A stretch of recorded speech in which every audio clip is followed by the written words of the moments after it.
Porkins Policy Radio, offering a unique perspective on everything: geopolitics, culture creation, the reality of the world we live in.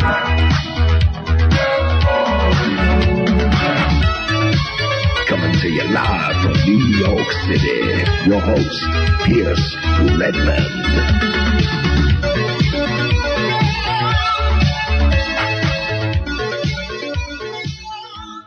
Okay, everybody, welcome back to another episode of Porkins Policy Radio. As always, I am your host, Pierce Redmond, and you can find the show here at American Freedom Radio, AmericanFreedomRadio.com, as well as on my website, which is PorkinsPolicyReview.com. And you can also listen to the show on YouTube and iTunes, and of course, broadcast later on in the week on a host of other stations on Friday nights. Well, a lot to get to in today's show, so I won't bore you with any of the gory details. But it's been another year and another 9/11 anniversary. We've just yesterday on Monday was the 16th anniversary, and I sort of gone back and forth, and I was going to do a different episode today, but I did feel like I couldn't really avoid talking about 9/11. And the truth movement and what it's become. And joining me to discuss this here in the first hour is good friend of the show, frequent guest Tom Secker, of course at spyculture.com, and the host of Clandestine. Tom, how are you? Yeah, I'm good, and looking forward to talking to you. I know it's a difficult topic. It's for all sorts of different reasons, emotionally, politically, but also what can you find to say about it that hasn't already been said. But in any case, good to be talking to you again. No, and I think I mentioned this last year. I did my first 9/11 episode, and I think the episode was entitled "My 9/11 Episode," and I did talk about how this time of year, particularly on 9/11, as someone that lived through it in New York, it is oddly an emotional time. It's one of those things that you sort of forget about, it's sort of on the calendar. But then, yesterday I was in an awful mood. Not entirely because of the 9/11, but that definitely is a factor in it. Even this, this is a quick aside, but even when you say, like, the phrase 9/11, it conjures up this, like, weird thing. Like, I was talking to somebody about scheduling for work, and I said, I can't work on 9/11. And it's just like a weird, all of a sudden everyone kind of goes, ooh, and they have this sort of moment. So it still, even 16 years on, has a deep personal connection to me.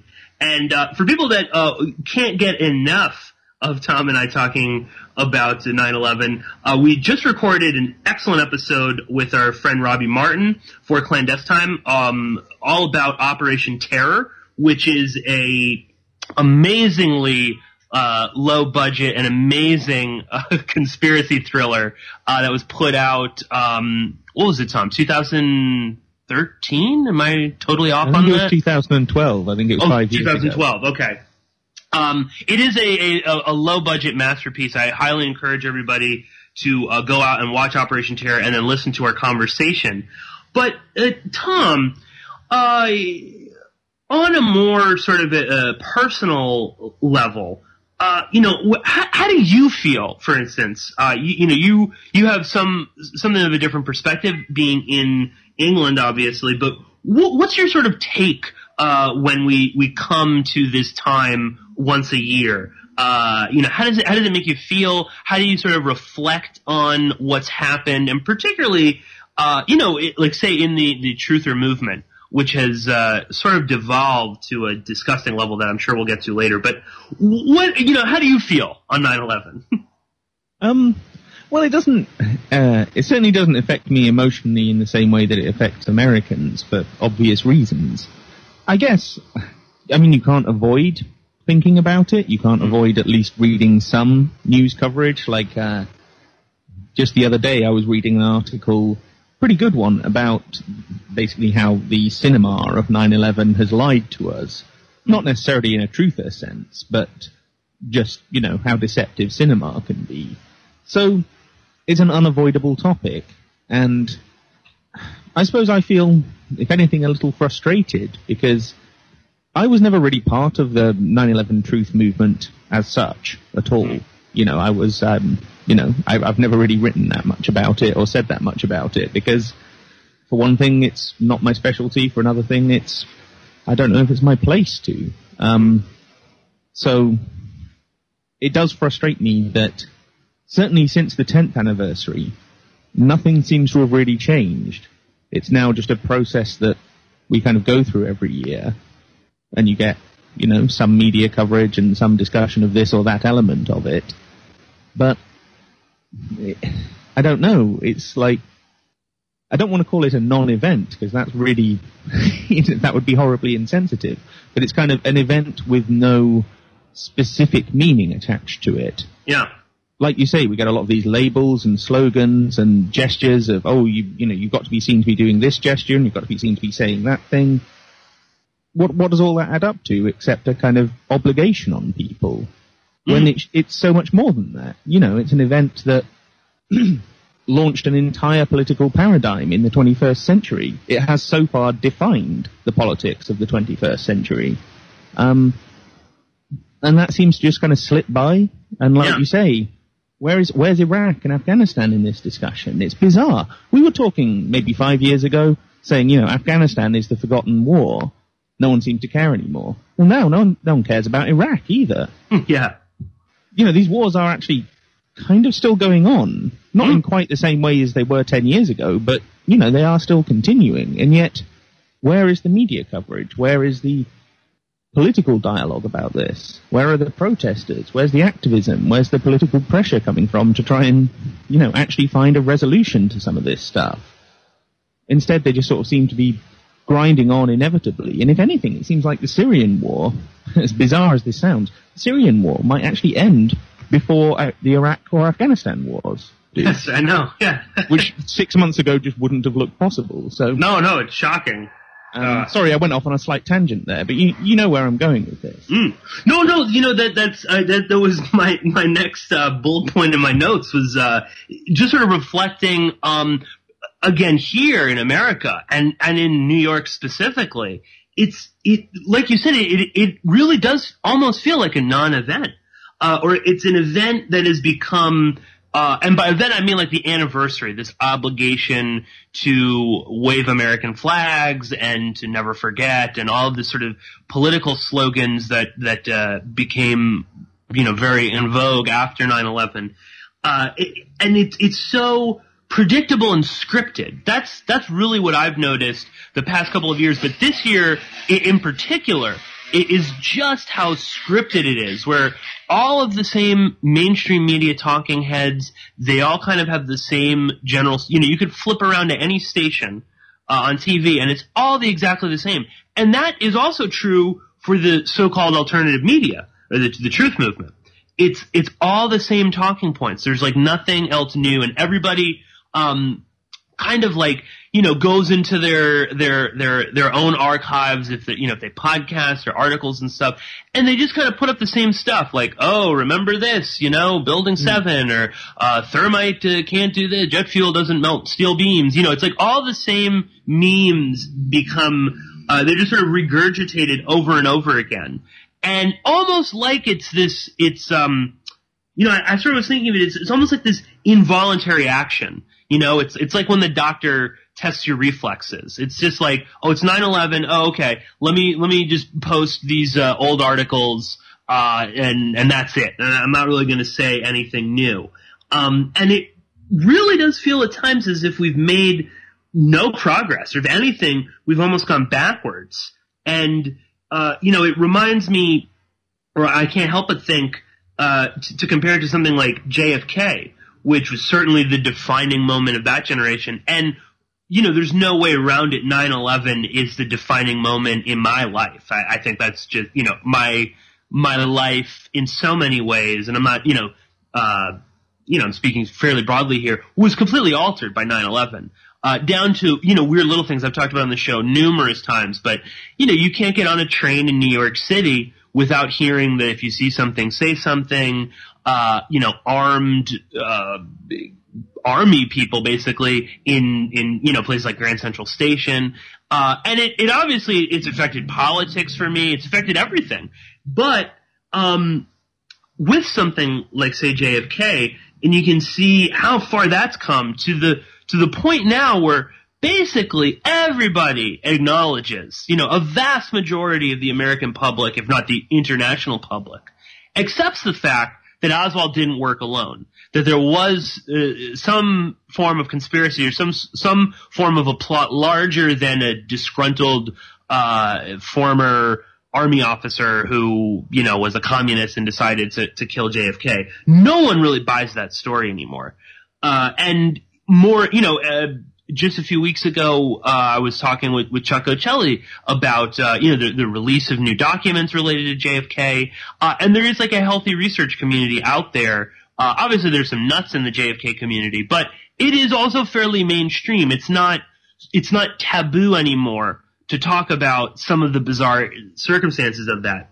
Whereas in terms of 9/11, you can really see how far the state has come in clamping down on dissent and completely controlling the narrative, to the point now where it's they don't even need to kind of go through the motions of remembering what transpired on that day. Instead, it's just, well, it's 9/11, so here's the scripted stuff that we want to hear on the 6 o'clock news, and that's it. And that to me is what's so shocking, is the level to which it has sort of slipped from the most, spectacular terrorist attack in American history, and truly on this unprecedented scale, to it's sort of like a footnote. And I don't know, Tom, what's your take on that sort of an idea, that it has sort of been relegated to, just like a blurb? Well, I guess it's because that element of it, which we're very much experiencing now, is quite new. Like I say, up until the 10th anniversary or so, it still was an event that was marked in a pretty respectful and pretty obvious way, and which at that point it seemed like there was still new information to be gained and something new to be done here by the 9/11 Truth movement. The problem is, for the last 5 years, basically nothing's changed. We're still doing exactly what we were doing in 2011, 2012, both in terms of the kind of mainstream ritualistic element to it, and also the alternative media truth movement element to it. So, in both cases, it has been reduced to a simplification of itself. It's boiled down to its kind of whatever people think its most core elements are. That's sort of all that gets discussed. And who really wants to? I know we're doing it now on your radio show because that's the sort of space where, hopefully at least some of the people listening are interested in this. But for the most part, who really wants to get into anything more than that? Why bother getting into anything more than that? And that's... My question was always, and my problem, to be honest, was always with the 9/11 Truth movement, was what's the aim here? What's the actual tangible aim? Is it to force a new investigation? Is it to do it ourselves? Is it, I don't know, to actually end up with some people in prison? What's the purpose here? What's the end goal of this? And I could never identify that. No, and not to say that it was, like a waste of time. I'm just saying I was watching all, some of these great documentaries being made. I was reading some of these great books that were being written. I'm not saying that was all like pointless or anything. But I was just sort of like, well, what does this ultimately add up to? And like we were talking about the other night when we were discussing Operation Terror, so many people have tried to produce counter narratives, right? To try to produce the story, the true story revealed of what happened on 9/11. And none of them came up with anything that was particularly coherent. No. To be perfectly honest. And even if it was internally coherent, it missed out like 3/4 of the important stuff that you'd have to answer if you were trying to explain 9/11. Right. So as a kind of counter mythology, it was quite effective in some ways. You know, it did capture a lot of people's imaginations. It did give a lot of people some kind of anchor points to try and make some sense out of all of this.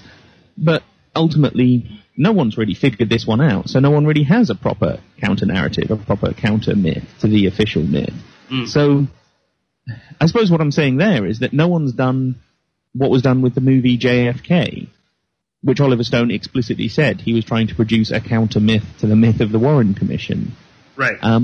With 9/11, no one's really managed that because I guess at this point we still actually don't know the answers to a huge number of questions. So like you say, it becomes a series of talking points. It becomes, you know, a 10-point blurb on a pamphlet that you pick up in a hotel lobby. I mean... Yeah.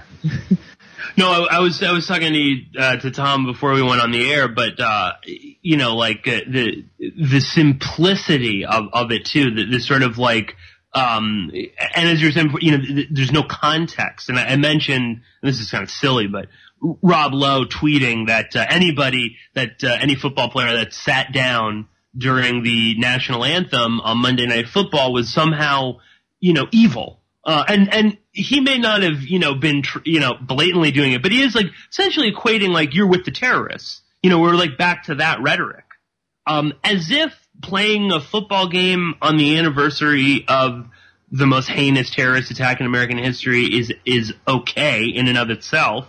And also, what the fuck does that even mean, Rob Lowe?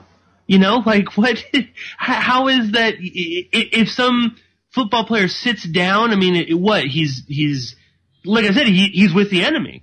You know, he's disgracing America. And one of my questions about this is, well, either it is okay or it isn't. Either it is just another day and that's so we can play our football game and do our usual thing. Right. It doesn't make much difference. Or it isn't okay, in which case we probably shouldn't be playing the game at all. One or the other, guys. You know what I mean? Make the decision. But also, what's the story there? Man does or does not stand up. Yeah. How is that now a news story? How is that now the way through which we explore tragedy? Yeah, I know. It's bizarre. Yeah. That's what it frankly is. It's partly the result of this kind of hypersensitivity where all of our emotions are so dramatically displaced that we don't focus them on the real things that we're actually upset about, and we end up focusing them on this petty bullshit, usually something to do with social media, but not always. And so the idea of whether a guy stands up or doesn't stand up suddenly becomes a national moment that people care about for some reason, and depending on what he does or does not do, they will respond in particularly vociferous fashion in one way or the other. So that's a pretty bizarre place for any culture to be at, to be honest. But also, I suppose my question is, not to kind of push the issue at all, but just how long before it does become just another day? Yeah. Because it's a difficult one, particularly with huge-scale national tragedies like that. Because sooner or later it will do. I don't know when. I'm not saying that it should be now. I'm just saying it's a question that you kind of wonder. And this is a very strange period in the process of getting from it does matter to it doesn't really matter anymore. This is, I guess, part of the grieving process in a mass public sense. So grief is a strange thing. You know, people go through some very strange emotions in grief. And I guess on a huge scale, that's kind of what we're seeing, and that's why you get this bizarre focus on total non-events like man does or does not stand up. Yes, yeah, I know. No, I think that's a great point too. Is because that's one of the odd emotions that I feel on the anniversary is that it in so many ways it has become a non-event. It's become something that many people don't even think about or don't reflect on. Yet at the same time, there is this like it's still very taboo. It's still something that it makes people uncomfortable. It is still something that, as much as it's sort of a non-event, it's like, well, it's not just another day. It's 9/11. And that's a much larger question that I don't think either of us have an answer for. But that is interesting to see that, even 16 years on, it's sort of like in the middle, and I think that says a lot more about the psyche of the American public right now, where, they sort of, never forget, but it's not really important. And that's, it's a very strange mindset to be in. Kind of switching gears a little bit, still within the 9/11 conversation. Tom, lately you've been covering on Clandestine a really excellent series of podcasts that we'll link up to in the show notes, dealing with the history of al-Qaeda. And you've been diving a bit deeper than most other people into the, things like the organizational structure, some of the key players, but also how the group kind of came into being.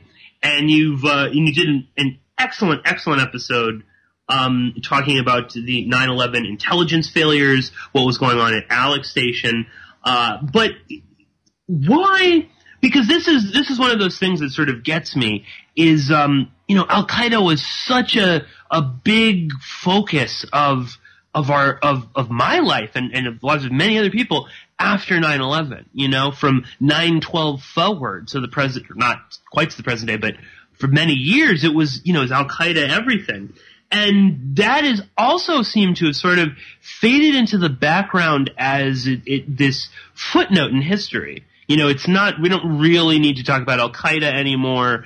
It's even in the mainstream, it's kind of become, like a buzzword that is sort of meaningless. So on that, why is it still relevant in the light of everything that we're seeing to be talking about al-Qaeda right now? Why did you decide to do this series, particularly given, the state that we're in right now? To be honest, it wasn't really provoked by anything external. It wasn't really, I suppose, about that. It was more that, my response to 9/11 was obviously quite different, again, because I experienced it watching it on TV in Britain. Mm-hmm. And obviously Britain was absolutely the number 2 country in executing this war on terror that then followed. But I suppose my answer to that was not to focus on the event of 9/11 itself, but to try and figure out what the hell this al-Qaeda thing was that everyone was now suddenly talking about as though it was really important. Because you're right, for several years, that was the purpose of this, apparently. That's what that's what they said. Right. That's why we invaded Iraq. Because, al-Qaeda and Saddam they were hand in glove, and he was going to give them the weapons of mass destruction, and they were going to, nuke the Eiffel Tower or whatever it was they thought they were going to do. So, nonsense, but such a compelling nonsense, because the fiction was, I suppose, very well constructed, or at least constructed in such an ambiguous and self-contradictory way that no one could ever be certain of what they were frightened of. What was this thing, al-Qaeda? So I actually wondered about that, and to be honest, for most of the decade after 9/11, the main question I was interested in was, what is al-Qaeda? And I read no end of books about this, and, watched what documentaries were available. I did what someone would do if they were actually interested in answering that question. And I was going to write a book on this, but then I ended up making 2 7/7 documentaries and writing a book about that instead. So I suppose it had got to a point where actually you're right. To a certain extent, there is an external factor in all of this. It's that because the dialogue didn't seem to be going anywhere, I thought, why not? Because I became quite demotivated in trying to have an influence on the alt media dialogue, or at least the internet dialogue, about false flag terrorism. Because you may remember, just before I published my 7/7 book, there was the Boston bombing. Right. And the number one reaction in the alternative media to that was that no one died. That it actually was a non-event, if you like. And I just I felt like it was pointless trying to influence a dialogue that was headed in that direction, and that's partly why I went in a very different direction myself. Sorry, I'm getting into personal territory here, but you asked. So. No, that's good. That's what the listeners want, Tom. Okay. And so I suppose because it had got to a point where basically nothing was happening with 9/11, apart from this engineering study that's very recently been published, that essentially concludes that Building 7 has to have been blown up. Which, okay, it's some academic recognition of something that quite a lot of people figured out 15 years ago, but still, it's not, I'm not trying to badmouth it, I'm just saying that's all it really is, ultimately. And so, yeah, in the absence of a dialogue that it didn't seem to even really exist that much anymore, I didn't see people actually talking about this in any way. A lot of people sharing memes on Facebook, not an awful lot of people actually having any kind of dialogue. So I just felt maybe the thing to do with all of this half-written book that I had was to turn it into a podcast series, since I do a podcast anyway. So that's kind of how it happened, why it happened, why I did it. Well, and again, I highly encourage people to listen to it because we do seem to be at this crossroads when it comes to Islamic terrorism, radical Islamic terrorism in particular, but Al-Qaeda even more so. Where and I've talked about this before on this show and with Christoph and stuff, is that where is Al-Qaeda headed? And it's a question that really I think deserves to be answered, if for no other reason than, as both of us were just saying, it was the primary sort of story. It was the whole narrative of as from 2001 onwards was Al-Qaeda everything. And it was this, unescapable force for evil, and it consumed so much of us. And yet now we've sort of entered a realm where, it's rarely ever mentioned. And when it is mentioned, it's almost, it's in a way where it's like, oh yeah, that's that old group, that used to be around. They don't really do much now. And they're fragmented, and then we saw the rise of ISIS, which I think was a rushed job at a global terrorist cell, and even that has sort of faded away as this huge organized threat against us. And if anything, something that I feel is that the dialogue has become so simplified, so just down to a base level, that, the threat of radical Islamic terrorism, like something like ISIS, obviously we saw attacks by Al-Qaeda leading up to 9/11, and after 9/11, they were this, huge, shadowy group, and when, I'm sort of, glossing over, obviously, all of the intelligence connections to them. But we've seen radical Islamic terrorism, again, be brought up by Donald Trump, most recently in his wonderful speech on Afghanistan. But that term doesn't even necessarily mean it. It seems like radical Islamic terrorism, really, the translation to that is self-radicalized Muslims that are all around us. So there's nowhere to hide. Everyone is a potential enemy or a threat.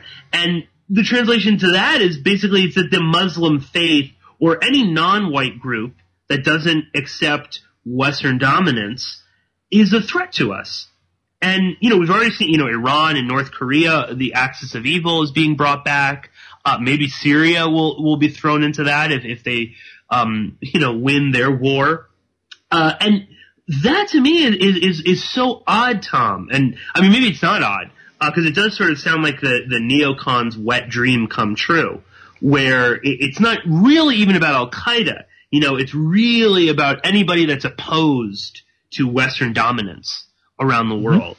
And I mean, what do you make of this? This sort of the more, because now you look and you see like in Turkey, there's all these reports of Turkey, funding the FSA, which is basically, was always, I think, more or less a cover for al-Qaeda type groups, if not al-Qaeda in particular. And we've seen, the rumor mill sort of circulating that, well, since the CIA is no longer paying them, which is debatable, now they're just sort of turning to Turkey.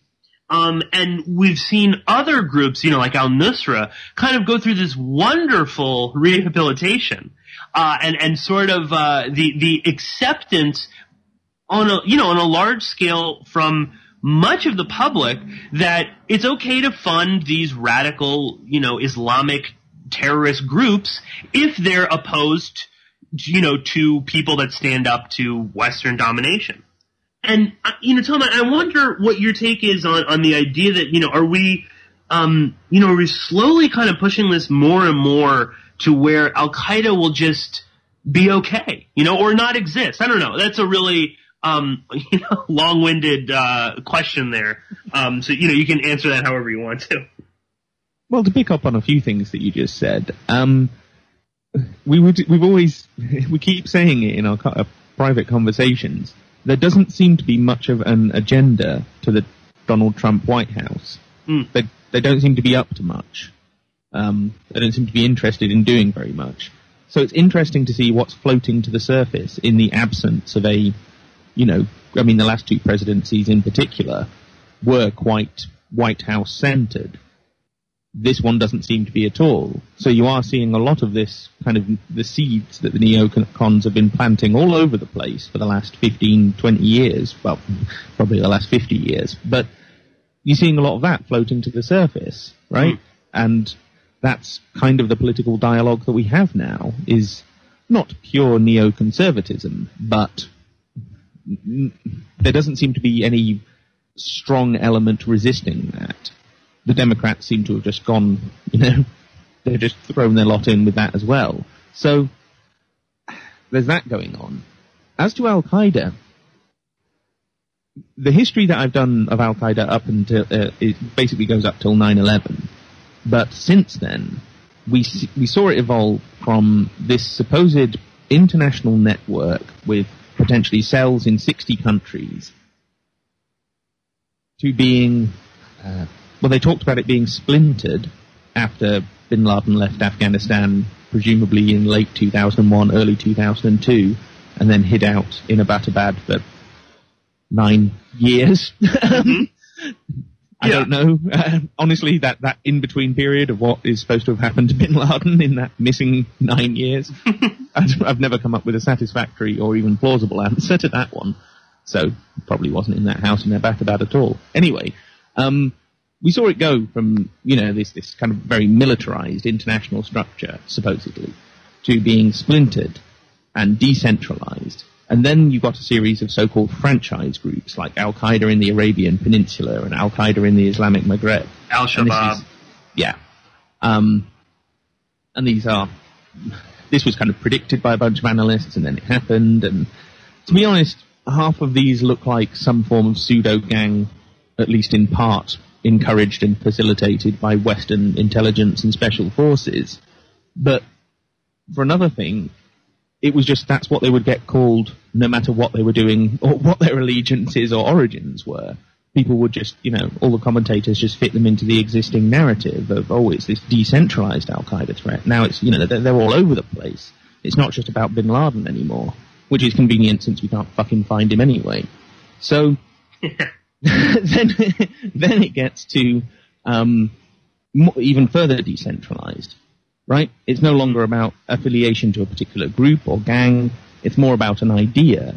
It's more about the so-called ideology of Al-Qaeda, which, that's basically two fatwas that bin Laden written in the 1990s. That is their ideology as far as we can tell. It's all about that? Come off it.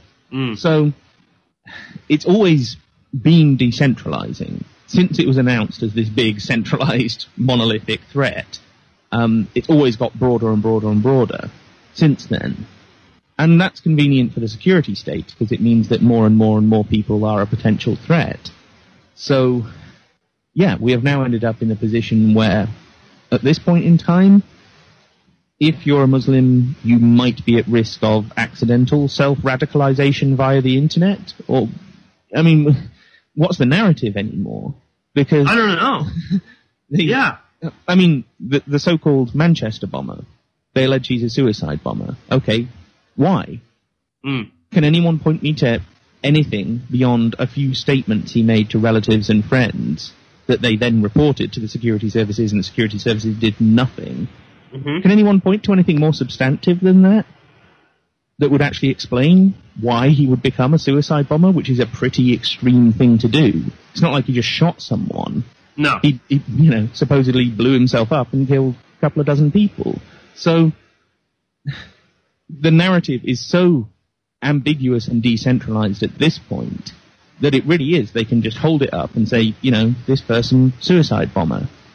Doesn't actually have to have much logic to it. And that's a frightening place for them to be at. Especially since you consider, well, what's the next logical step from that? Because this even started a little bit in the early days of the Obama administration, when they started dumping terms like the war on terror and Islamic extremism, and just said it's a struggle against violent extremism. Well, you can accuse anyone of becoming a potential violent extremist, because that's apart from the violent bit, I guess, but even then they can accuse someone of being a violent extremist when they've never actually committed an act of violence. So, right. That. Oh, yeah, exactly. Yeah, how do you define that? And that's, I suppose it's taken a few years for that mentality to take hold and, become institutionalized. But that very much is sort of where we're almost at now. The Islamic thing is still a big ingredient in it, but let's face it, it is spreading further than that quite distinctly now. No, I know. I spoke last week on the show, about semantics and the way that words and phrases and things have evolved, in particular with the war on terror and, using collateral damage, kinetic force, and how this, and this is all on, I would assume that the main purpose of this is to sort of normalize it to people and to make it not seem so terrible. But it just sort of got me thinking again, with what you were saying. It's not just radical Islamic terrorism.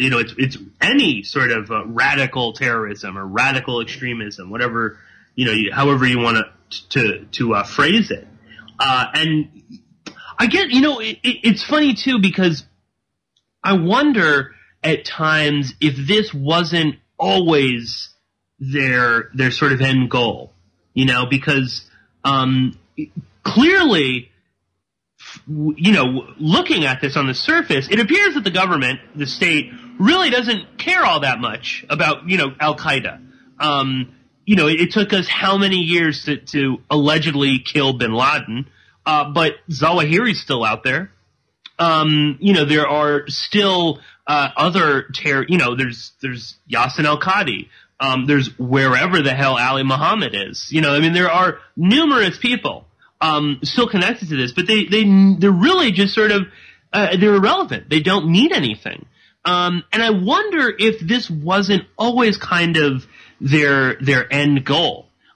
Because it seems funny too, this history repeating itself, and sometimes I hate when people use that phrase. It's like overused. But looking at, I was reading some articles a few weeks ago on specifically about the stuff in Turkey right now, where you have former armed groups that were formerly being employed and funded by the CIA now going over to Turkey because they'll pay them, and firing on U.S. troops in Syria that are fighting alongside Kurdish militants.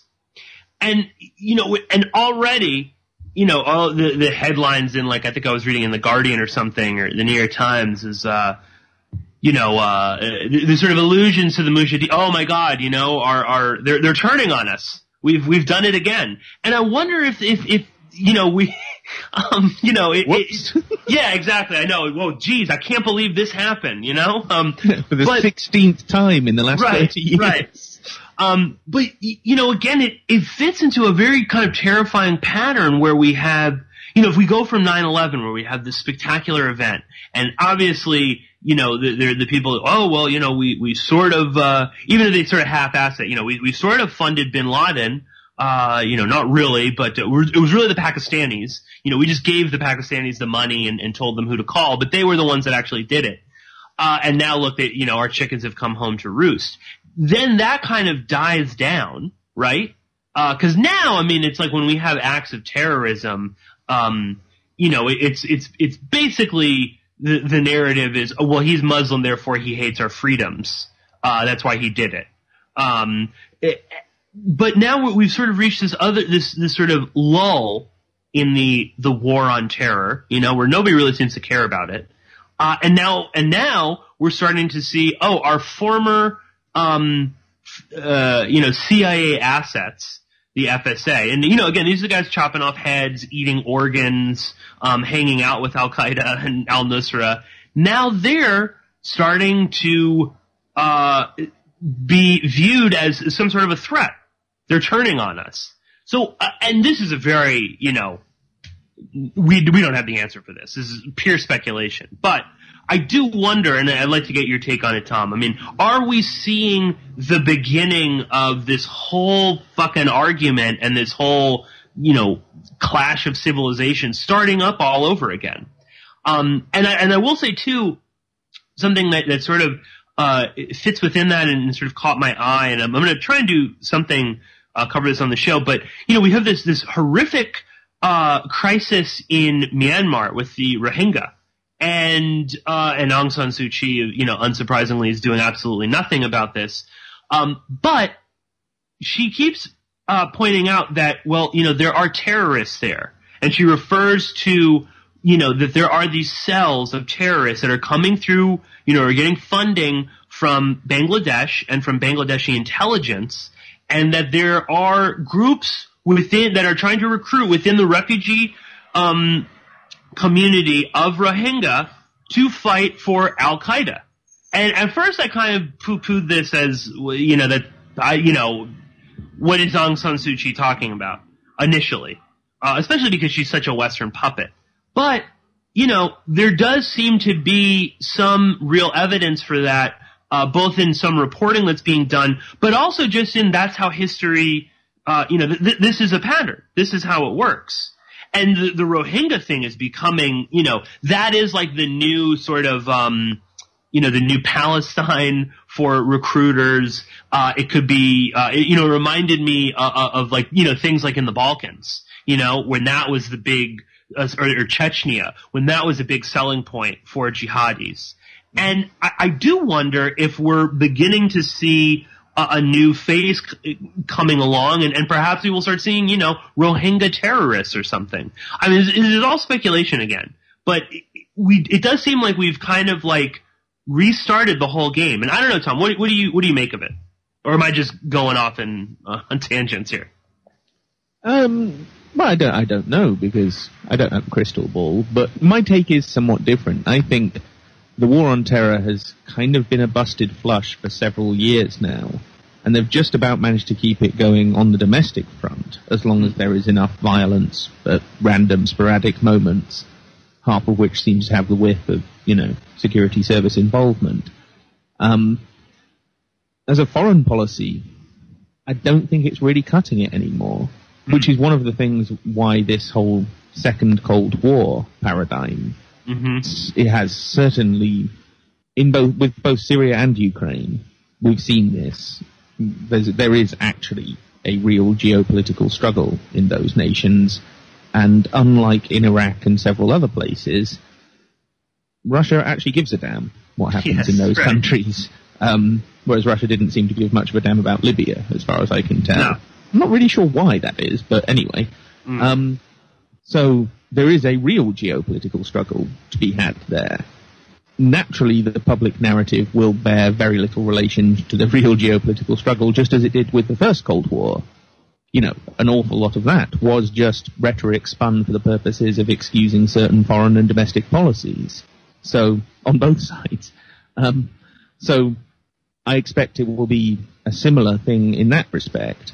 So I think foreign policy is more likely to be dominated by that in the next few years than it is by any notion of combating terrorism.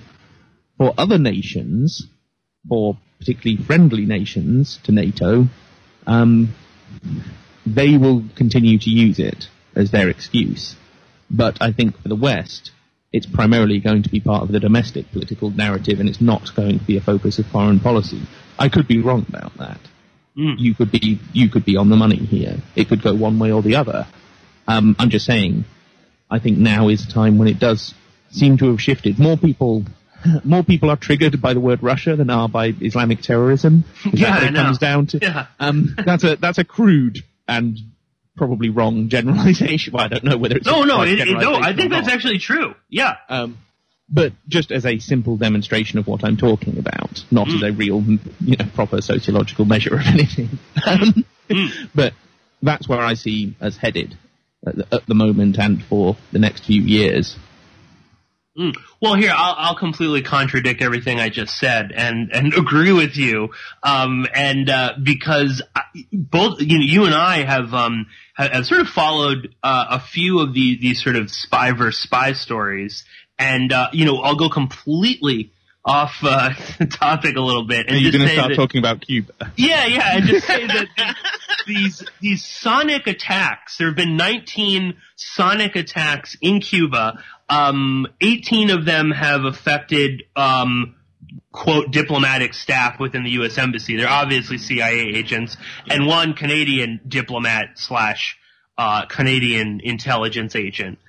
They've gone on now for, I think it's they started 2 years ago or a year ago when the embassy was first reopened. The belief, the rumor, is that this isn't actually the Cubans, which would make sense, that this is the Russians that are going around and shooting high-frequency sound guns or something, and giving, which are resulting in 19 people having everything from permanent hearing loss to mild brain damage. And that coupled with the expulsion of some Russian spies by Obama, and then Putin's, I don't believe he's done it yet, but he's threatening to expel a whole bunch of CIA agents out of, the various embassies and diplomatic buildings in Russia. And, so I think there's actually quite a lot of truth to what you're saying there, Tom, about the geopolitical struggle really being backed with Russia. Because we haven't seen, FSB or SVR agents shooting sound guns at diplomats in foreign embassies. And that, it's those sorts of – and in some ways, and we talked about this, off air a few weeks ago, but in some ways it's sort of like a not a positive step, but, spies killing spies, I kind of like, who really cares? It's kind of like – well, and they're not even killing each other. They're just giving each other hearing loss and mild brain damage, which is... Right. I mean, it's not pleasant, don't get me wrong, but it's sort of, what did you think you were joining the CIA for? Yeah, exactly. Yeah, right. I mean, if you sooner or later, particularly you go to Cuba, which is a bit of a hotspot for spies and covert operations. There's something so James Bond about all of this as well, because, it's the Caribbean, it's high-tech weaponry, I can only assume this story is true. I mean, it may... Oh, yeah, I'm it's possible it may just be completely made up, but... Okay, let's assume that, at least those details of the story are true. It does sound like the sort of thing that the Russians would come up with. It's like, we're not going to kill them, we're just going to make them ill in a really kind of sneaky and essentially unprovable way. There's something very Russian intelligence about that. That's what struck me as plausible and believable about this story. And if that is what they're doing, that's kind of quite aggressive. Yeah. I think that is actually about pushing back against American influence in Cuba. Because let's face it, for a long time Russia, or at least Russian intelligence, the sort of deep state part of Russia, has had Cuba not to itself, but it's had a pretty fair run of the place. And, they're the only game in town. Yeah. So the arrival of some CIA agents, they're like, well, what can we do to them? I mean, we don't just want to shoot them and, throw them in the river. I think we might be beyond that at this point. You never know, might end up there. Yeah. But what can we do to kind of bully and harass them and make it difficult for them to get any real kind of influence going here. That sounds like the kind of thing they'd come up with. So, yeah. Well, and it's so terrifying because it's like, how do you prevent that? You know, like it could be anywhere.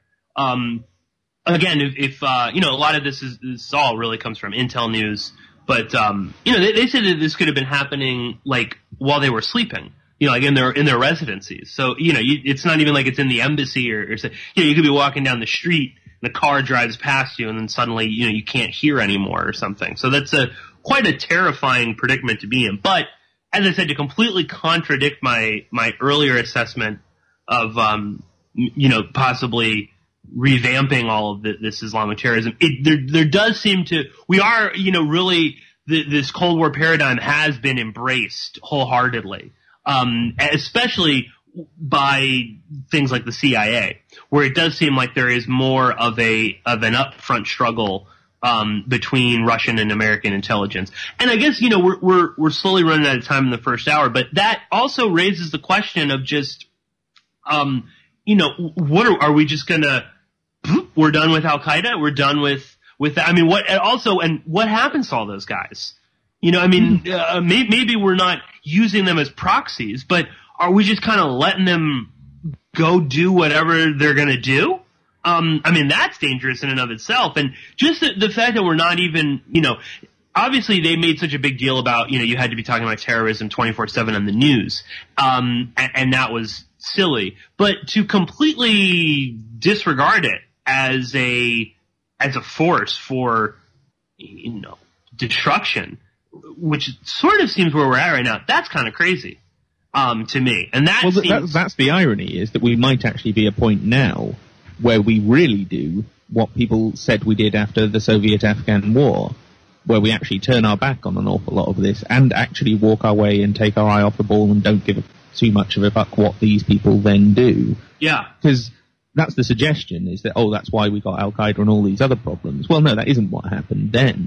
But it may actually be about to happen now, in a way, that they're starting to become so fixated on Russia and other related things, possibly also North Korea, and that brings China into the equation, that, you know, what a bunch of Islamic radicals riding around in CIA-supplied Toyotas shooting guns at people, what they then get up to, you can see how it would slip to the bottom of the agenda, if it would even get on the agenda at all. There's just there's bigger fish to fry over the next 5 to 10 years. No, I especially you look at places like Yemen, or even Somalia, where it's just, I mean, Yemen in particular, where it really was just like, we don't care what you do there, you know? I mean, We'll let the Saudis, carpet bomb and, you know, vaporize whole villages and things like that, but, you know, aside from that, you can do whatever you want, and you can see the chaos that is sort of going on there, and that is also being, you know, reflected in,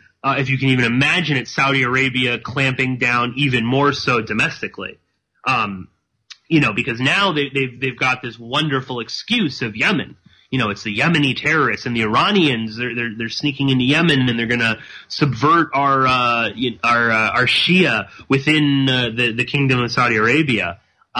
So you know, as you said, I mean, it does feel like that. You know, this ironic sort of turn of events where we truly now are doing what we pretended we did in the 1980s. And you know, that's it's kind of like a terrifying predicament, especially in that we really don't know where these guys are going to turn to, you know, or who's going to fill the void. You know, I mean, there are sort of things that we can kind of point to. Again, like I said, in Turkey, Erdogan seems to be cool with filling that void. But, I mean, how does that unfold for him? You know, especially everything that's going on in Syria. Well, we're now at the break. Tom, thank you for joining us today. I'll try and see if I can get Tom to stick around for a little bit in the second hour. But Tom Secker, thank you so much.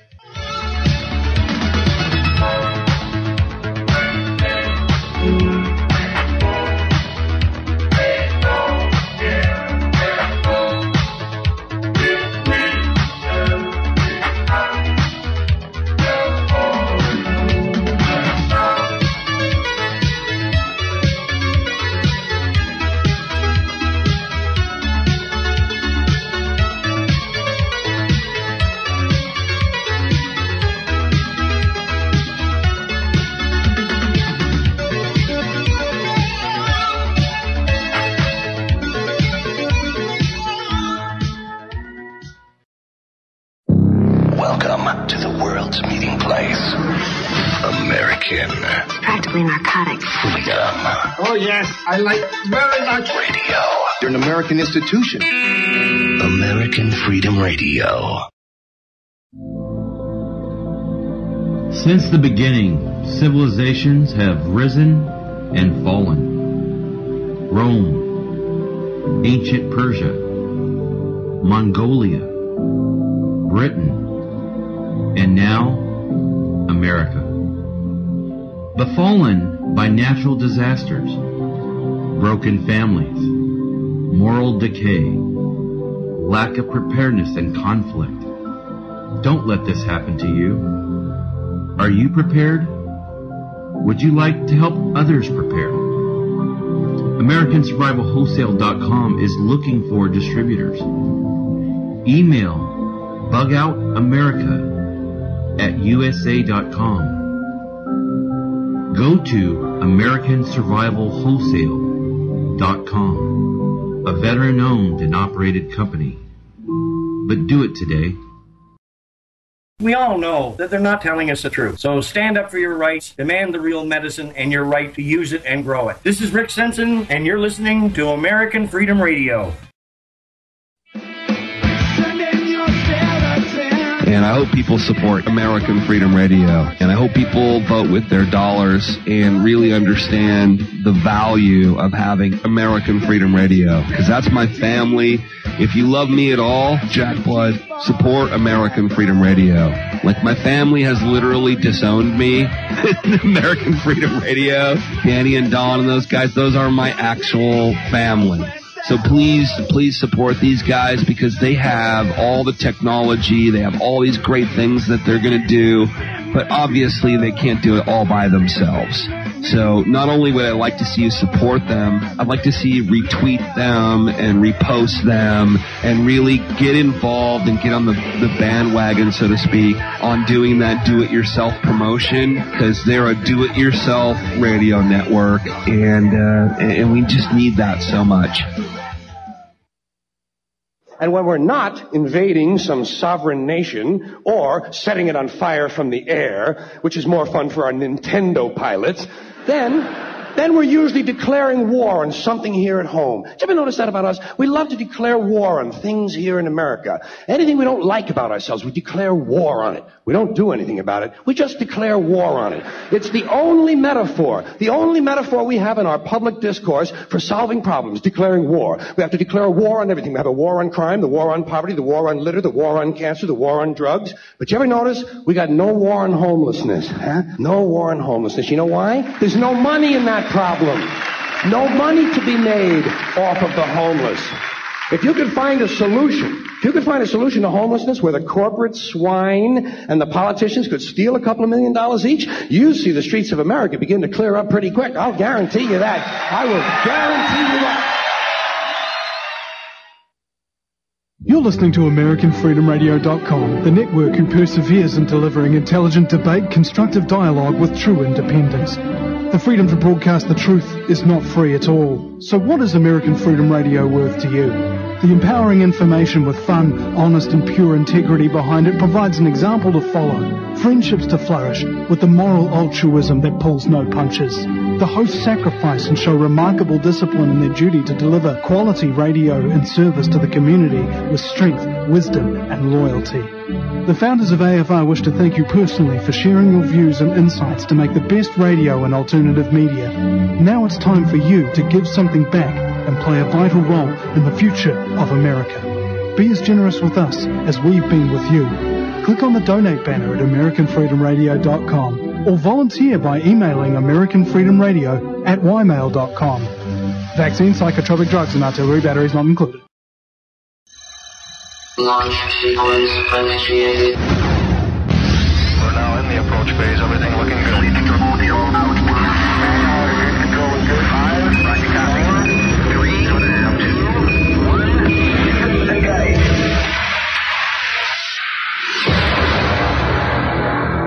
Prepare your mind to experience American Freedom Radio.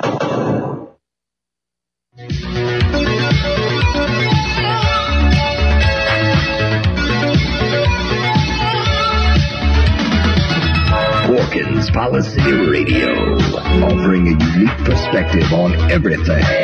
Geopolitics, culture creation, the reality of the world we live in.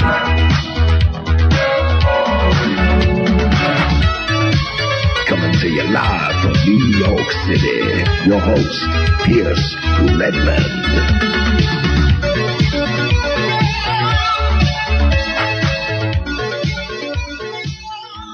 Okay, everybody, welcome back to Porkins Policy Radio. I am your host, Pierce Redmond. If you are just joining us right now in the second hour, in the first hour, we were with Tom Secker, good friend of the show. We were discussing 9/11, and I guess we kind of went off a bit more than I thought we would, talking about the sort of legacy of al-Qaeda, where it's headed. We both sort of presented our own ideas about that. I could not convince Tom to stick around, even for a little bit in the second hour. So, you are just stuck with me for the second hour. But, I'm gonna actually kind of, shift back and talk a bit more about, 9/11 and a theory or, some thoughts that I've been having, particularly about the 19 hijackers, the infamous 19. But, I just wanted to also say, I know that I think last week I had mentioned I was going to have Pat McKenna back on the show, and it was supposed to be for today, for the 12th.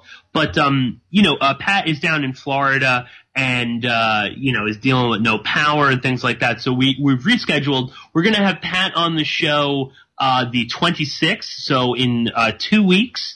And we're going to be discussing the imminent release of O.J. Simpson and other things. So, and again, I know people sent me a lot of questions last time. If you have any questions or things you'd like for Pat and I to discuss, definitely email them to me. And we'll get into that. I do have some other listener questions that I want to answer, but I think I'm going to wait for another episode to do that because I've got quite a bit to say. For the second hour here. And also just a quick reminder, Steven Singular is going to be joining us next week to discuss his book, Talk to Death, The Life and Murder of Alan Berg, which is an excellent read. I'm about halfway through it right now, but it deals with the murder of radio host Alan Berg, who was murdered by The Order, which is I don't believe they really exist anymore, but they were a radical white power terrorist group that has some bizarre connections to people like Mark Furman.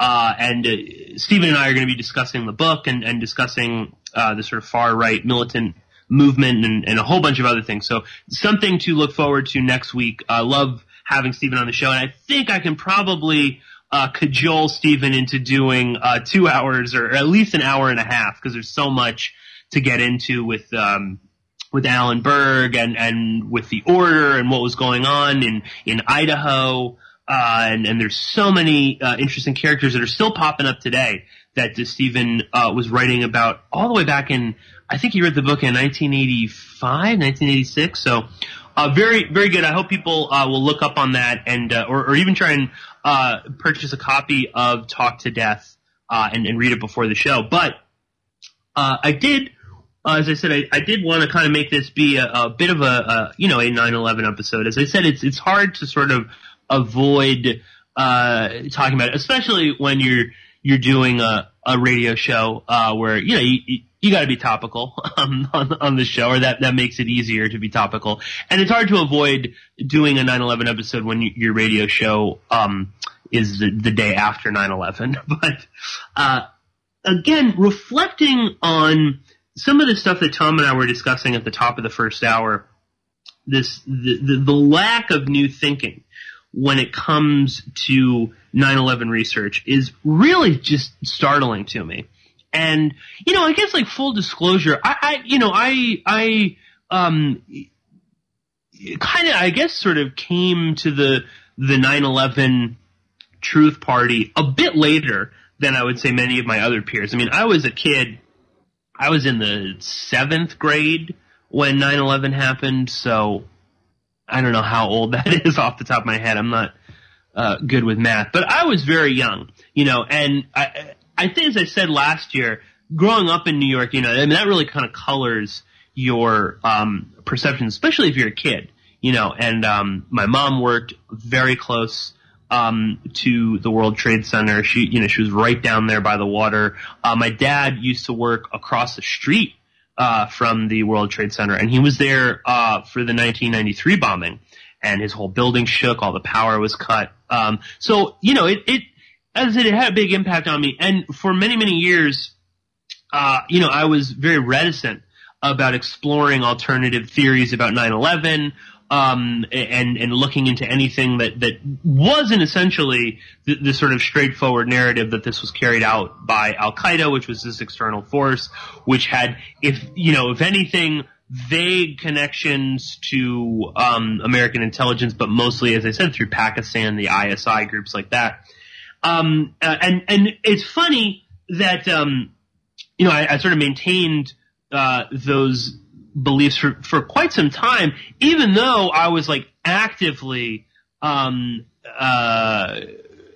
fascinated and actively reading vociferously all about the Oklahoma City bombing, and was very much of the opinion that there's definitely some sort of a government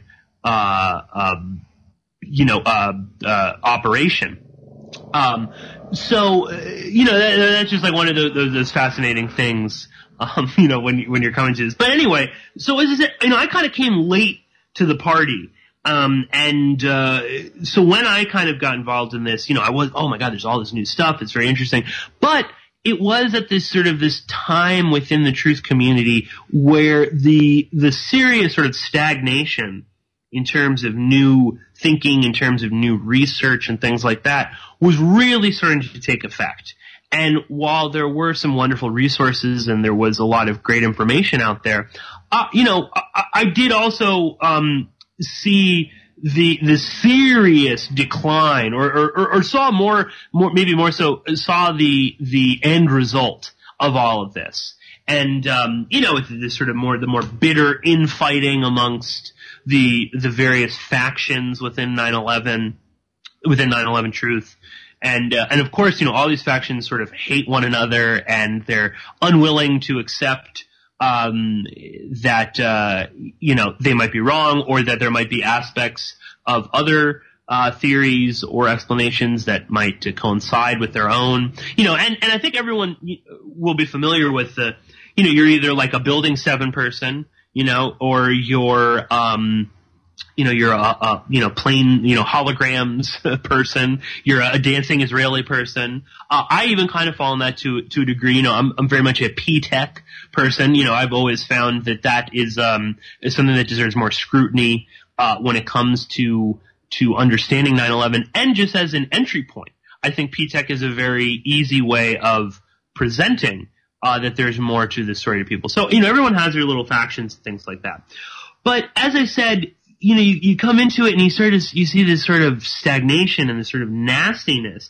And now we're all at we're at this point now where, a few years since I first got into this, and it's just all the same people using the same tired old talking points. We're even still seeing, some people who will remain nameless right now, but, that are cashing in on 9/11 still to this day, using, we're gonna blow this open again, or basically cajoling people into giving them money so that they can talk about the same stuff that they've been talking about for the past 10, 15, 16 years. And there's still people willing to fork over money, to hear these things. And, I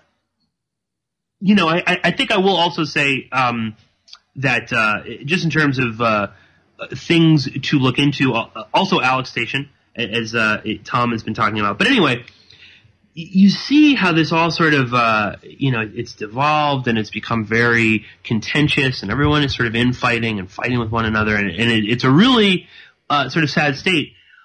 And what do you get out of that ultimately? Well, what you really get is, again, the sort of that it's all about factions. It's all about looking at pointing to a couple of things. So everyone has to point to, the architectural, the structural integrity of the World Trade Center buildings. The 2 Twin Towers in Building 7. Everyone wants to look into Building 7, this sort of stuff, or they want to look into documents or something they may or may not have really seen as, oh, you see, this is it. This is the key to, this is the smoking gun to all of this. And everyone becomes so factionalized and they're sort of stuck in their own bubble. And obviously that makes it difficult to really kind of piece together a coherent narrative. And I think it's almost impossible to really piece together a coherent narrative because the 9/11 conspiracy, the event of 9/11, was years in the making. And it involves so many different groups and facets. And there's the financial crimes aspect, which is, I think, another really important one that gets overshadowed. Put options on, United Airlines and on the World Trade Center itself. There's some massive financial crimes going on that are sort of overlooked. And I've always been, even when I before I sort of, became one of the converted to believing that there was more to this, I was still, fascinated by Al-Qaeda, fascinated by the event. And I read quite a bit what was out there, when I was like a teenager, when I was in middle school and high school, on, like Al-Qaeda, Osama bin Laden, the sort of history of this. And I was always fascinated by, not only bin Laden, but, the infamous 19 hijackers. Who were they? What role did they play? And of course, how they were able to commit these suicide attacks. And over the years, I've seen that the 19 hijackers, or just their mere story, has become more and more marginalized to the sidelines. And again, this sort of, I think it sort of fits along the same lines of what we're seeing sort of take place within the narrative of radical Islamic terrorism, where it's more and more this nebulous threat.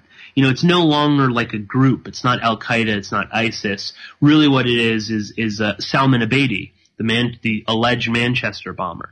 This kid who, leaving aside all of the connections to the LIFG, he's self-radicalized.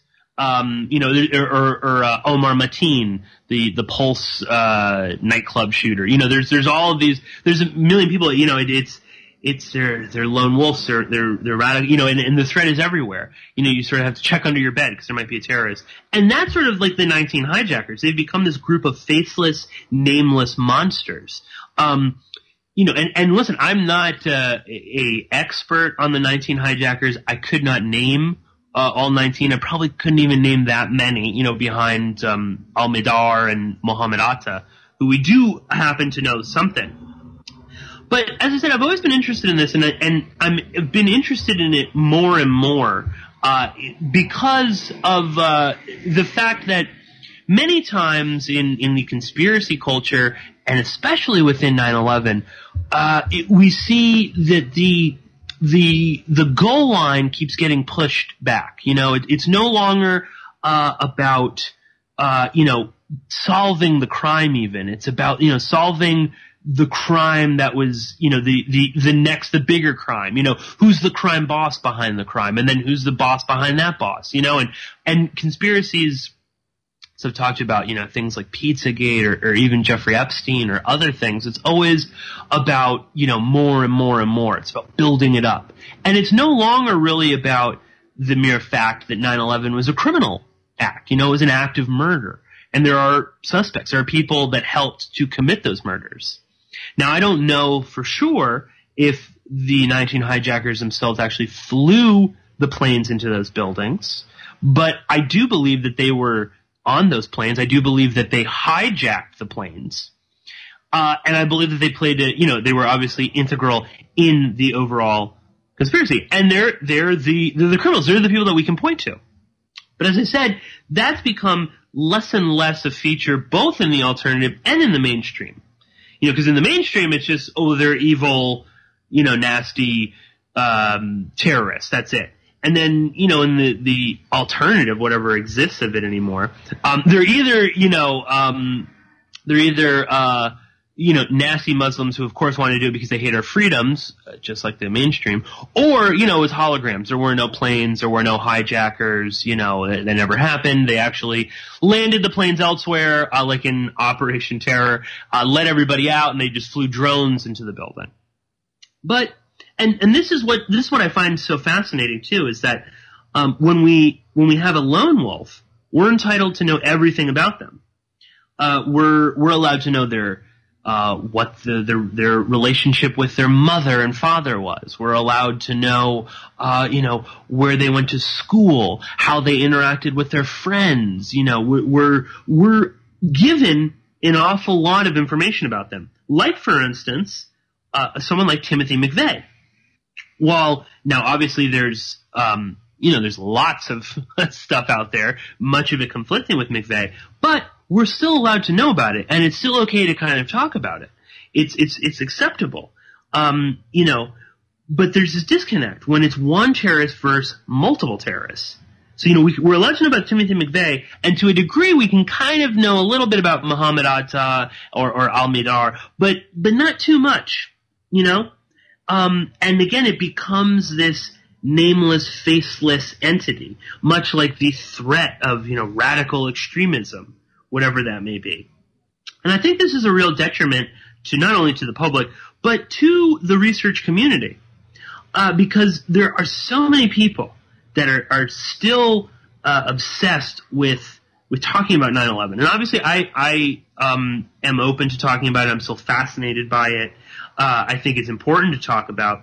But there are so many people that are more like obsessed with this kind of regurgitating the same stuff, and they seem to have it in their heads that they're going to solve it. They have to solve it. They've got to do this. But they don't really want to take the time to understand the factors or motivations as to why 19 men would fly planes into buildings. And I think that's really important to solving and to understanding 9/11. And that, taking them out of the equation is really sad. It's not good. And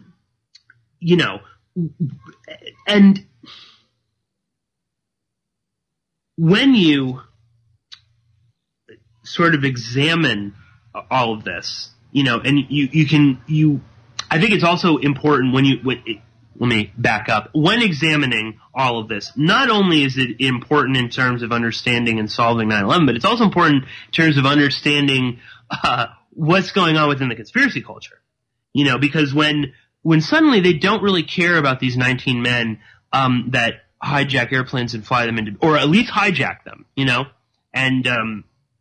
but instead it's there were no planes, there were no hijackers, there were no people, or there are holograms, or there were this, there were that. That's very important. Just the mere fact that that's being put out there.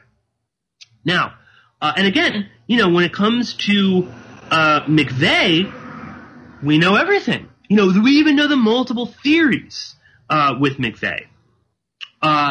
Being from the lone wolf to the pack of wolves to the guilty agent to the experimental wolf. Now, speaking of Timothy McVeigh, you should always segue when you're doing radio. All of you are probably very familiar with Wendy S. Painting's book on Timothy McVeigh, Aberration in the Heartland of the Real, The Secret Lives of Timothy McVeigh, because I talk about it all the time on the show. and I talk about it all the time with Tom and other people. And reading that book has not only kind of opened my mind to not only, Oklahoma City, but also the white power movement and the sort of far right radical extremism and right wing terrorists. But it's also sort of been a wonderful way of reinterpreting some aspects of 9/11 and some things that I think are important to understanding, or at least could go towards explaining stuff, or at the very least, new thinking. Maybe it's not all correct. Maybe it's there's a strand of it, but just the fact, having new thinking, I think is important because it'll spark other people. But, as I just sort of mentioned before, there are multiple theories with McVeigh as to how this happened. So there's the lone wolf. And these are all, chronicled in Wendy Painting's book. There's the lone wolf. that McVeigh acted completely alone, even though that story in and of itself is not totally accurate because they did, convict Terry Nichols and Michael Fortier as well, or at least Fortier, gave evidence. So even the lone wolf story that the mainstream media likes to promote is not really a lone wolf story because he acted with at least 2 other people. And 3 if you count Fortier's wife. Then there's the pack of wolves theory that McVeigh was acting in concert with several other people. And, and these would have presumably been other people within the far-right white power movement. Then there's the guilty agent, that McVeigh was in fact some sort of agent of the government, military intelligence or something like that, and that he had infiltrated these groups or whatnot, and rather than thwart their plans like he was supposed to, he actually ended up committing the act of bombing the Murrah building in Oklahoma City.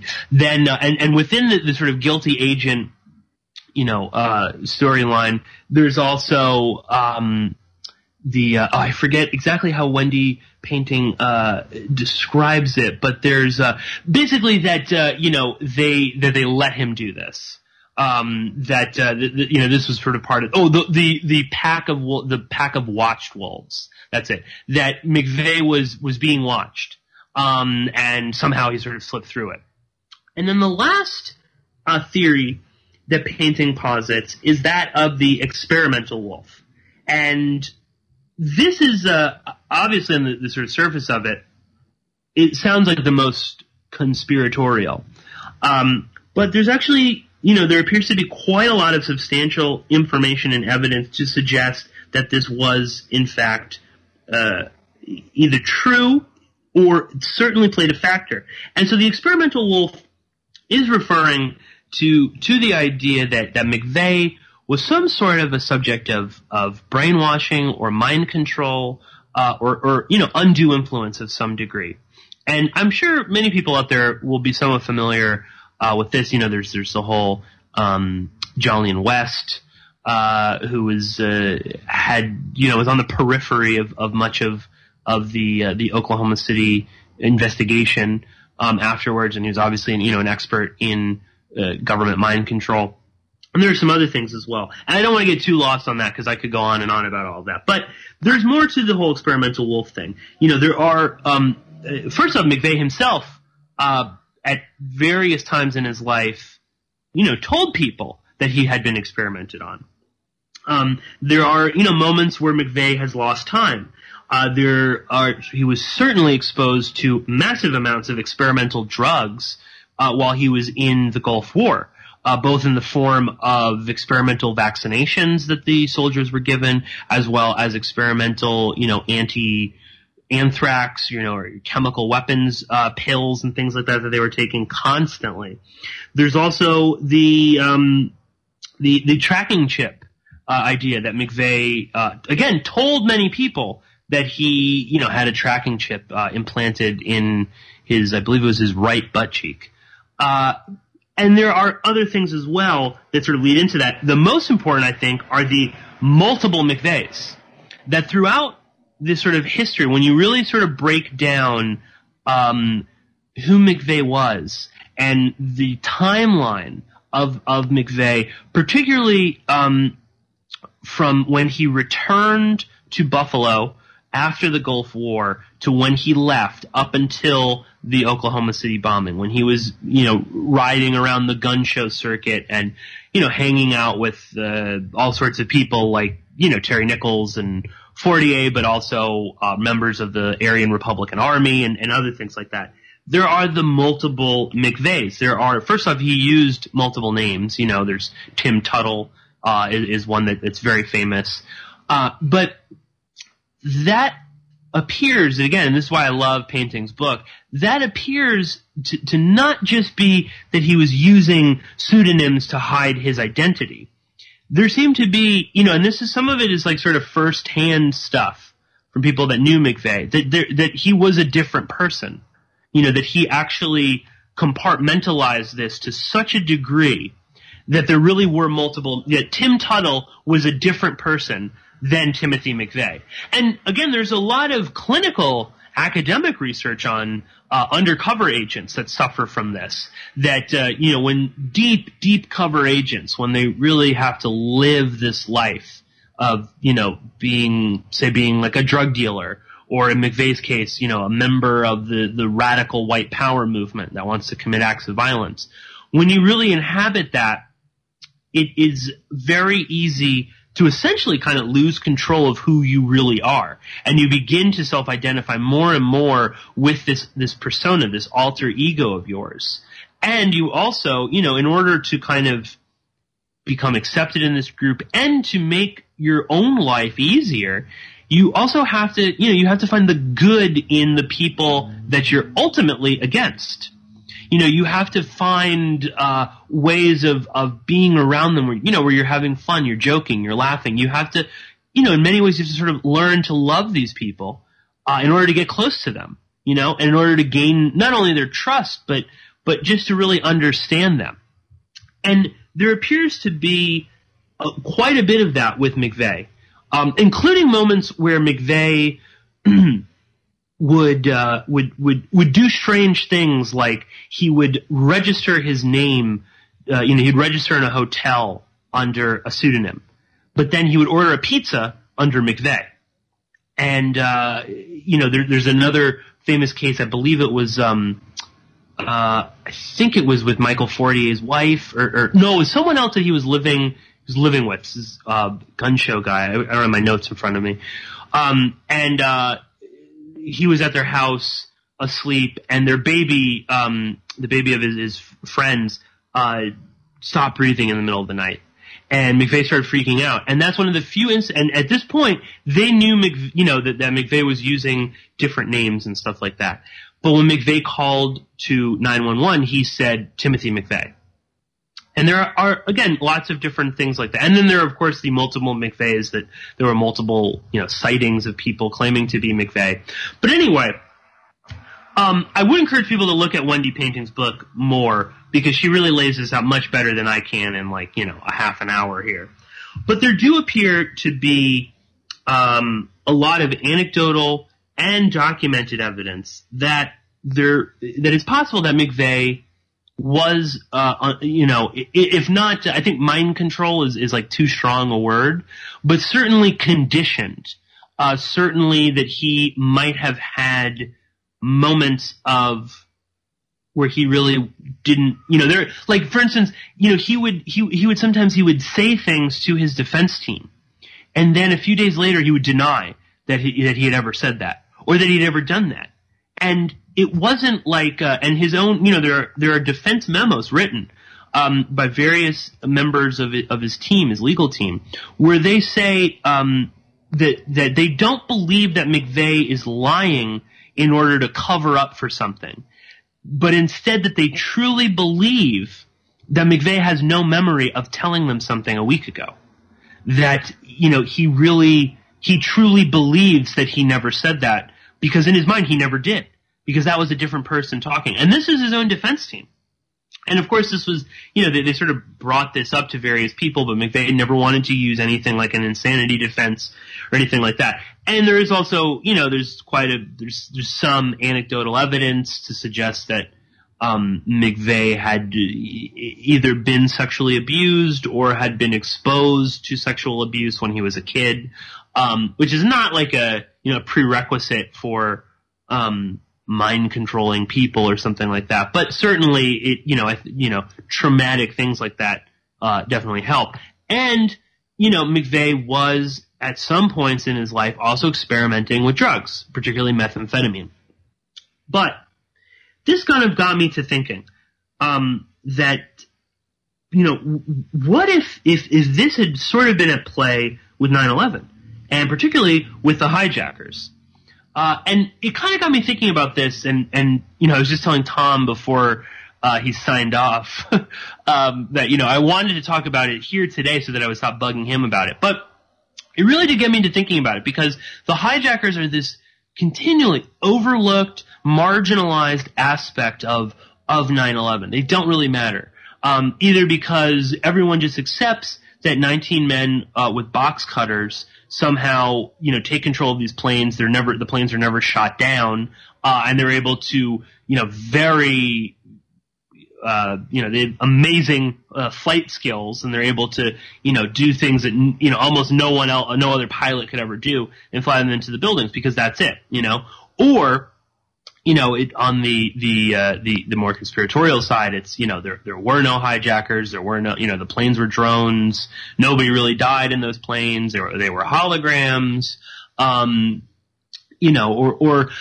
I will say I think there is, well, no, I'll kind of explain a bit more about what, anyway, so this got me thinking. This is, something that I think is sort of overlooked, and again, it's a new line of research to sort of have. But when you look at this group of hijackers, they appear themselves to be leading very different, if not multiple, lives. And this makes almost no sense with the mainstream narrative.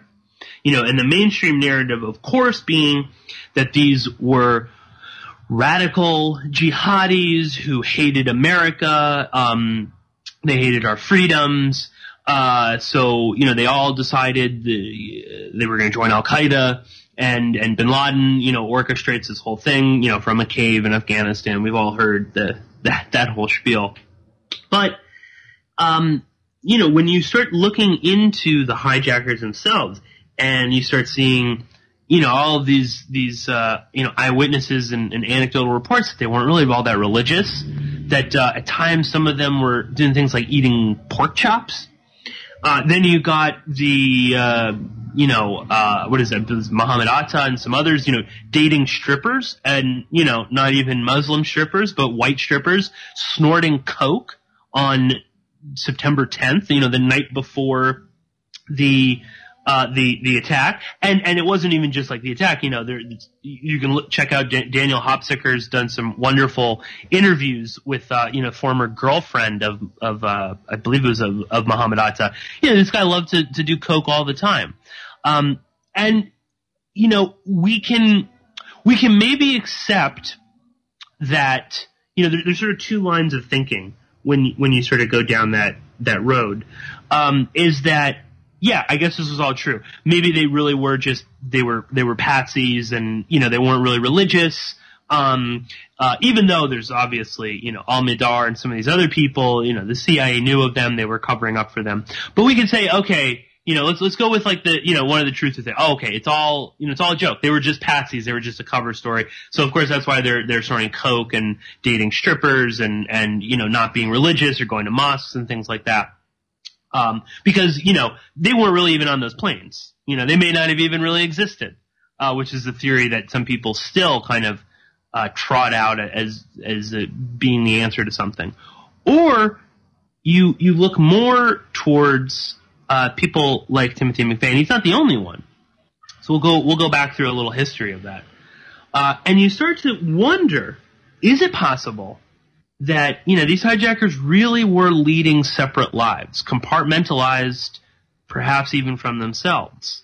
That when Muhammad Atta was, snorting coke, hanging out with strippers, that was a different Muhammad Atta than the Muhammad Atta that, I believe it was in Hamburg, complained about the doorknobs being Jewish in the bathroom. And that's why he would always get like stuck in them or something. There's some story about him calling either the doors or the doorknobs or something Jewish. Or some of the other hijackers that could at times talk fairly eloquently about the struggle of the Palestinians, and they could present their arguments for why they would do something like this based on politics. That was a different person from the one that was then eating a pork chop or something later that day. And I know that this is kind of out there, and I understand if some people are sort of turned off by this, but I do find it really funny that we operate in a culture that loves conspiracies, that, this is a subculture that is, sometimes goes a little bit too far, I think, with some of the MK Ultra stuff, where, everyone's an MK. I just saw, Jim Carrey's MK Ultra programming, broke down the other day when he was on the red carpet. That's sort of a line of thinking. But they don't want to think about the idea, what if these hijackers were the victim of that? What if that was had some, that there was something to that? That might have been how you could get these guys to commit the acts that they did. Now, I'm not talking about like a Manchurian Candidate, because I don't fully really even believe that exists, in the sense that you can brainwash or mind control or condition someone enough to the degree that they could carry out a successful assassination. Because that's really what a Manchurian Candidate is that they can, carry out without, missing their target. They can shoot their target without missing. They will kill him. That I don't really think is possible, at all, if not, or maybe just not right now, but I don't really buy into that. I do think that there is a way or a form of conditioning someone to make them pull a trigger, and let's look at, I'm going to kind of get all over the place, get a little into some conspiracy lore, but I'll try and kind of bring it back to with the 19 hijackers, because I think this is a really interesting strand. But, you can look at something like Sirhan, where there appears to be some sort of conditioning, mind control, brainwashing at play with Sirhan. And he definitely was there. There's no denying that. And he definitely fired his gun. There's really no denying that either. But I don't think he hit Kennedy, Robert Kennedy. And if he did, it wasn't, the fatal shot. And there's a whole lot of stuff people can look into, in terms of the trajectory of the bullet and whatnot. But I don't think, the Sirhan, was there to be a successful assassin. And I think because that's something that there's too, you always, if you're really good, if you're a good assassin, if you're a good terrorist, you always want to have a failsafe. You want to have a secondary plan. If something goes wrong, what if this guy has cold feet? I mentioned Salman al-Beatty, the Manchester bomber. Why have a remote detonator that is somewhere else for the bomb if Salman al-Beatty is a suicide bomber? Well, that's because, you don't know. People might get cold feet. And that's just the reality of this. So now, and again, and Sirhan himself, through hypnosis and things, when he was in prison, he began to have these strange memories of when he was there at the Ambassador Hotel, and there's a woman who was wearing like a red dress or a polka dot dress, I forget exactly, or she had red hair or something. Listeners can look it up. But, he remembers this woman whispering into his ear, and then he sort of saw nothing in front of him, and then he just fired his gun. So, yeah, now was that a trigger? Was the woman real? I don't know, but there does appear to be something to that. And you can kind of go from there, okay? That being sort of one of the first, if not the first major sort of use of something like that. And then you have like John Hinckley Jr., Mark David Chapman, obviously some bizarre stuff, their connection to one another and Catcher in the Rye, all these sort of things like that. Something going on there, all the way up to McVeigh, who again talked fairly openly at times with other people. And then there's a fair amount of just straight documentation that, yes, the Army was doing things like this. The CIA was attempting to see if you could convince, like Jolyon West, this character I mentioned, who's sort of on the periphery of the of McVeigh after he was arrested, was doing experiments in the 1970s in California, basically employing things like torture and, trauma to see if you could do it to someone enough to condition them in order to do things like shoot somebody. So, this is out there. But, you go from, say, like a Sirhan all the way up to 2001, and these 19 men who seemingly love life, they're doing coke, they're hanging out with strippers, they're drinking, they're eating bad food, all those things. And then they decide in the morning, they're going to get on planes and they're going to fly them into buildings. Now, that's like a pretty big leap. And it almost, again, when you really start looking at it, it almost kind of feels like these were different people. And I don't mean like different people as in they're like, physically multiple people, but different people in the sense that, one day they were loving life, and then the next day they're suicide bombers who, want to have however many virgins they're supposed to be allotted when they reach heaven.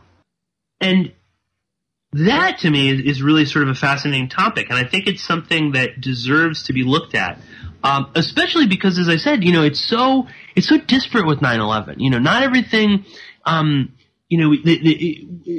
all these different sort of Building 7, the financial crimes, whatever was happening in Alex Station, all the CIA intelligence failures, all of them, it's very difficult for them to sort of connect up, and to sort of paint a clear picture. And I think, in terms of the hijackers, it's important to understand and to paint a clear picture as to how they were going about doing these sorts of things. But, for instance, I mentioned before McVeigh had experimented with drugs at some point in his life. And I don't know how long that really lasted on, but it is mentioned in Painting's book, and meth, and he definitely hung out with a lot of people that were at times cooking meth or were involved with people that were selling meth and things like that. So and it's not that far to it's not like a huge leap to think that perhaps McVeigh was using meth and was using drugs. You get the 9/11 hijackers; they're using drugs. Now, first off, can you actually hijack a plane after you're on like an all-night coke binge, the night before? I mean, who knows if these guys even went to sleep? If you're doing coke all night, hanging out in strip clubs, chances are you didn't get your beauty rest, So that raises the question of, well, could you even commit the hijacking, or better yet, could you even fly the planes into the buildings if you're suffering from that? And on the other side, was that some sort of a trigger? Because drugs make it very easy to not only numb what you're about to do, but also to manipulate people. It obviously just fucks with your brain. And you can convince people of doing things that you wouldn't normally think are cool, okay.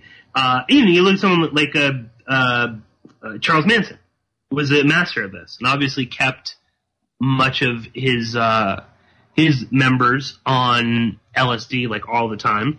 But you can even, like the night of the Tate LaBianca murders, or when Sharon Tate was killed, along with Sebring and all the others, Susan Atkins and Tex Watson, who are two of the sort of main, figures within the family and within the Sharon Tate murders, they were coming off an acid trip and then snorted a whole bunch of speed just before they drove over to commit these horrible, horrible murders. So, again, I think we're seeing kind of a pattern here in terms of drug use, manipulation of people, all these things. Because, a lot of, I found this is, when I was sort of looking into this a little bit more for this episode, when you bring up the coke and strippers and things like that, people kind of like dismiss it as it is true, but that just proves, that they weren't actually there, that there's something else to this.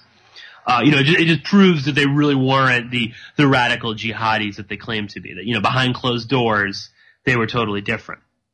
But, people don't want to go down the road of maybe they were being fed these drugs. and maybe that keeping them in this sort of constant, coked up mindset made it a lot easier to employ mind control techniques or to employ some sort of conditioning, or even just the mere the idea that they were storing coke because they're about to fly planes into buildings, and if you're all coked up, might make it a little bit easier to do something that heinous, if you're fucking high off your ass. So, but it's just one of those things. It's not looked into. It's not really part of the narrative or anything like that. And I do wonder if that didn't play a factor, if that, maybe the drugs, these sort of multiple lives that they were living, were all sort of, part of some sort of conditioning. That maybe, if it didn't make them fly the planes into the building, maybe it made them get on the planes, and take over control of the planes, which I think is probably the more likely, scenario. And then, someone else, gain control of the planes or so. I know that that's like another kind of out there thing, and I've always been sort of hesitant with going into that. But, like I said, you always have to have a fail-safe in these sorts of things. What if the 19 hijackers, after their all-night coke binge, didn't want to do this, or they got cold feet, or they missed. You know what I mean? I mean, the planes fly so precisely into the buildings that it does suggest someone with an enormous amount of experience with this, or that they were somehow someone gained control remotely of the planes and was able to fly them into the buildings to ensure that they would hit the target in the way that they wanted them to.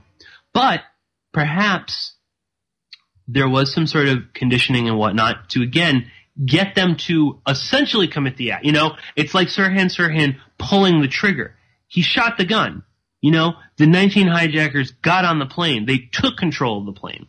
And again, too, if you listen to some of the audio and the transcripts of people on the planes that were being hijacked, sometimes, they sound so bizarre. Like they're not quite sure what's going on. They think someone's taking control of the plane.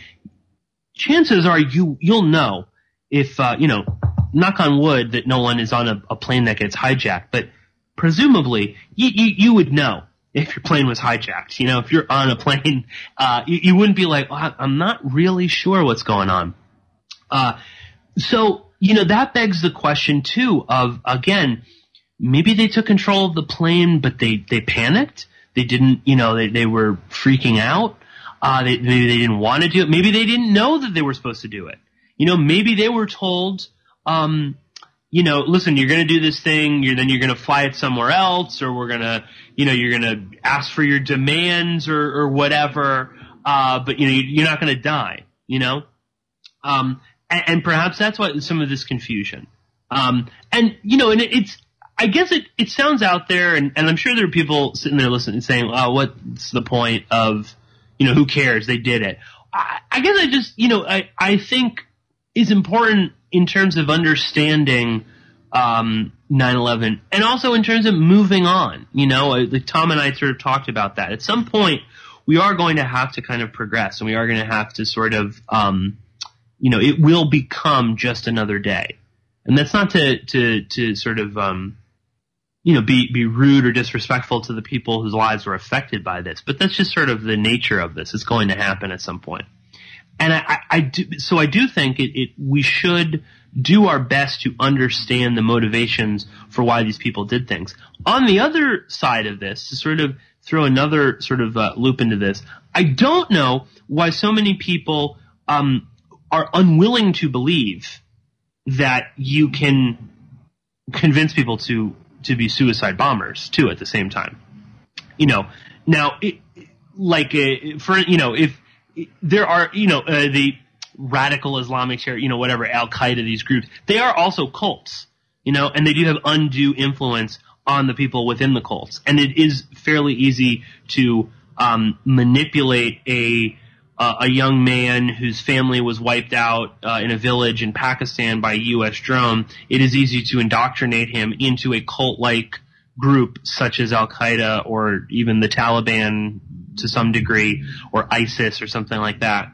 They are cults. They act like cults. You can indoctrinate these people into those groups, and you can say, listen, by strapping a bomb onto your body and walking into this police station in Kabul, this is a good thing. This is, again, because like the cult, they're fighting to make the world better, to clean the world of all these problems, and that's at the heart of all cults. So I do think it's kind of crazy for people to still sort of be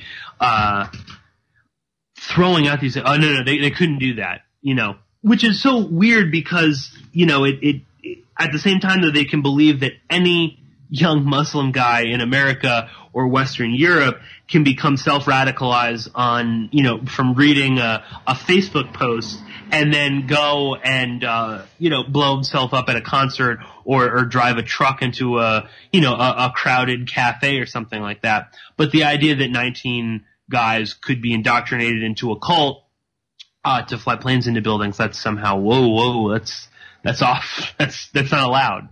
And I don't know, and perhaps maybe I'm interested in this so much, or I think it's important because I'm fascinated by cult-like groups and how you can have undue influence on people in order to commit things they wouldn't normally do.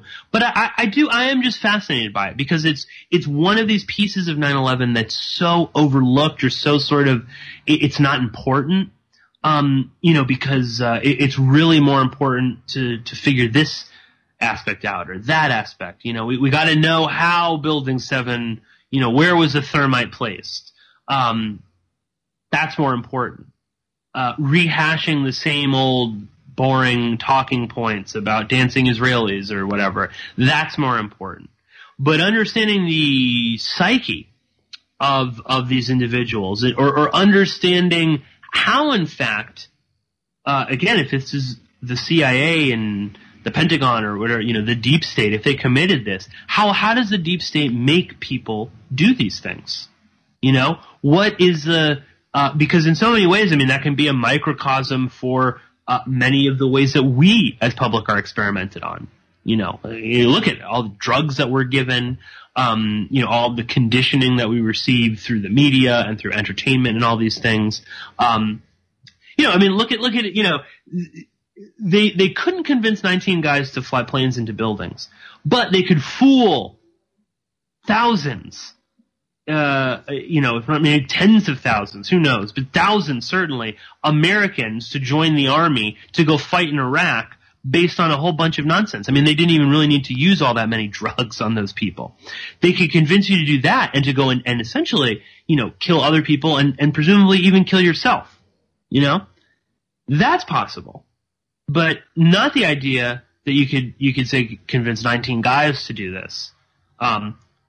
Who might have been using drugs just before it happened. So I don't know. I know this is a bit kind of all over the place, but to me, I find it just such a fascinating topic because I think it opens up so many kind of possibilities, and there's so many little kind of strands there. Then of course we can look into, you can start cross-checking all of these weird instances with Muhammad Atta and some of the other 9/11 hijackers. Much the same way that Wendy Painting does with McVeigh.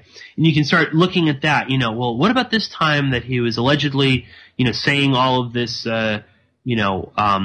anti-Western stuff in a restaurant. But then the next day he was saying, he was snorting coke off a hooker's tit.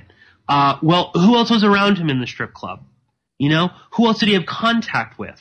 Is it possible, that there's something that we've missed here? Maybe we start finding people. And we might get a little bit closer to understanding what transpired 16 years ago on 9/11. Well, anyway, I thank you so much for listening to me ramble on about mind control and whatnot in the second hour.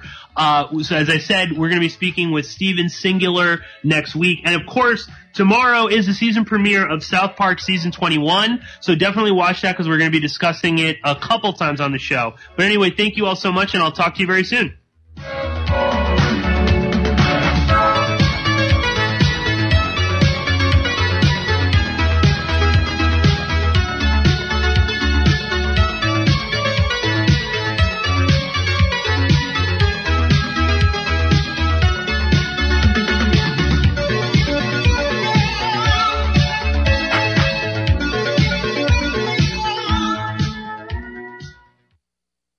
No rules. No rules. No taboo topics. No taboo topics. No fear of doom. No fear of doom. We are American Freedom Radio. American Freedom Radio. Since the beginning, civilizations have risen and fallen. Rome, ancient Persia, Mongolia, Britain, and now America. Befallen by natural disasters, broken families, moral decay, lack of preparedness and conflict. Don't let this happen to you. Are you prepared? Would you like to help others prepare? AmericanSurvivalWholesale.com is looking for distributors. Email bugoutamerica@usa.com. Go to AmericanSurvivalWholesale.com, a veteran-owned and operated company. But do it today. We all know that they're not telling us the truth. So stand up for your rights, demand the real medicine, and your right to use it and grow it. This is Rick Sensen, and you're listening to American Freedom Radio. And I hope people support American Freedom Radio. And I hope people vote with their dollars and really understand the value of having American Freedom Radio. Because that's my family. If you love me at all, Jack Blood, support American Freedom Radio. Like, my family has literally disowned me. American Freedom Radio, Danny and Don and those guys, those are my actual family. So please support these guys, because they have all the technology, they have all these great things that they're going to do, but obviously they can't do it all by themselves. So not only would I like to see you support them, I'd like to see you retweet them and repost them and really get involved and get on the bandwagon, so to speak, on doing that do-it-yourself promotion, because they're a do-it-yourself radio network, and we just need that so much. You're listening to AmericanFreedomRadio.com, the network who perseveres in delivering intelligent debate, constructive dialogue with true independence. The freedom to broadcast the truth is not free at all. So what is American Freedom Radio worth to you? The empowering information with fun, honest and pure integrity behind it provides an example to follow. Friendships to flourish with the moral altruism that pulls no punches. The hosts sacrifice and show remarkable discipline in their duty to deliver quality radio and service to the community with strength, wisdom and loyalty. The founders of AFR wish to thank you personally for sharing your views and insights to make the best radio and alternative media. Now it's time for you to give something back and play a vital role in the future of America. Be as generous with us as we've been with you. Click on the donate banner at AmericanFreedomRadio.com or volunteer by emailing AmericanFreedomRadio@ymail.com. Vaccine, psychotropic drugs and artillery batteries not included. Launch sequence initiated. We're now in the approach phase. Everything looking good. Control is good. 5, rocket copy. 3, 2, 1.